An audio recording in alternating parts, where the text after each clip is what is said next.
Vous connaissez sûrement tous le mythe de l'Atlantide, ce continent perdu qui a été enseveli sous les flots, un peu comme la légendaire Cité 10 dont je vous avais déjà parlé dans une de mes premières capsules. Et bien aujourd'hui, nous allons voir une de leurs cousines, mais contrairement à ces cités légendaires, cette ville existe et a délibérément été engloutie. Je vous emmène découvrir Chicheng, la cité des lions.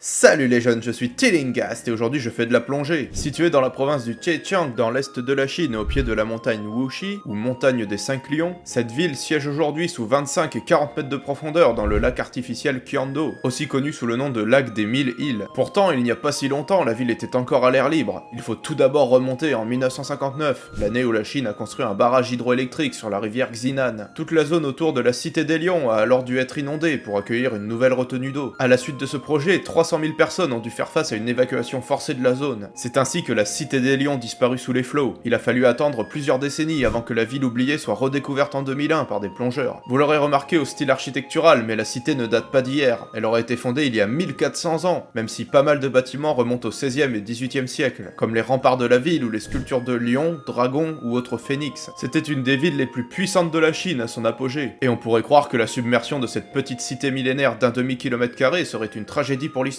Eh bien ce serait plutôt le contraire, je m'explique. Outre le fait que ce soit une attraction touristique de la région pour les plongeurs expérimentés, la ville est parfaitement conservée par les eaux et est à l'abri du vent, du soleil et de la pluie. En fait, l'eau du lac n'est ni corrosive ni propice à la croissance de la vie marine, ce qui préserve donc les bâtiments des algues par exemple. Dites-vous que même des structures en bois sont parfaitement conservées. Cette Atlantide chinoise est un témoignage de l'histoire de la région, et notamment des dynasties Ming et Qing, soit entre les 14e et 20e siècles. Elle est par ailleurs toujours étudiée par des plongeurs archéologues qui continuent de la cartographier.